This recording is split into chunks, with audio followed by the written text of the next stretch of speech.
It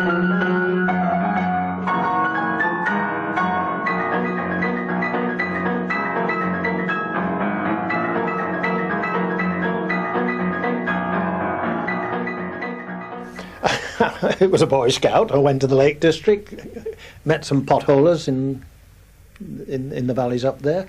They invited me to come along caving with them, so I went into Yorkshire and was introduced to caving. Went down to Somerset, where I had a job for the time being. Looked up the books in the library and noticed that there were caves in the neighbourhood, Cheddar, Wookey Hole and others.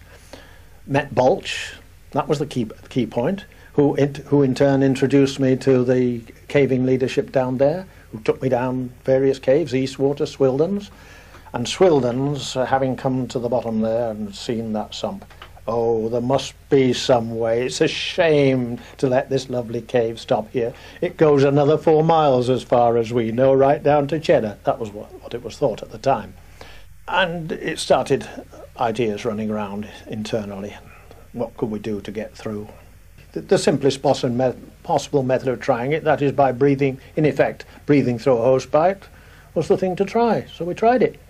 The equipment used was very, very basic. It was, in effect, a wide tube. Breathe in through one tube and out through the other into the water through a pair of valves. 40 feet of hose pipe, garden hose pipe, which stank most horribly. It worked reasonably well. It made horrible noises, really ghastly noises, those flutter valves, as you breathe. First of all, you're in a near panic before you go in. You notice the cold, you notice everything which is uncomfortable. Once your head goes underwater, you forget it all. You're quite comfortable. You forget about the danger.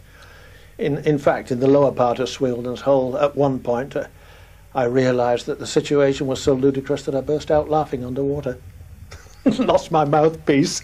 Had to put it back again. And well, it's rather a long trip. I can't even remember the length of it now. Maybe a couple of thousand feet. I'm not sure of it. Down the streamway, which is quite small and contorted in places, and quite difficult to get through. With a couple of pots, that is vertical drops where the stream goes to a lower level en route. The pitches are laddered, and you climb down those, then again through knee-deep water for some way, and then crawling through narrow bits, till eventually you come to where the roof comes down to the water. But it was a trip which usually took a couple of hours. I did it in 20 minutes once, but that's beside the point. That was no, I don't think it was rated as very highly difficult. Eastwater was considered rather more difficult than Swildon's. Swildon's, of course, was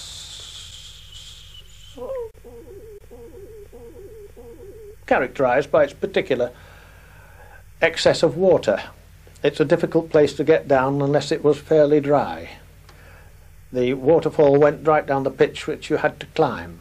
They'd endeavoured to divert the water through a spout, but it wasn't very, very effective. So you invariably got soaked going down that lot, and it discouraged you, to say the least.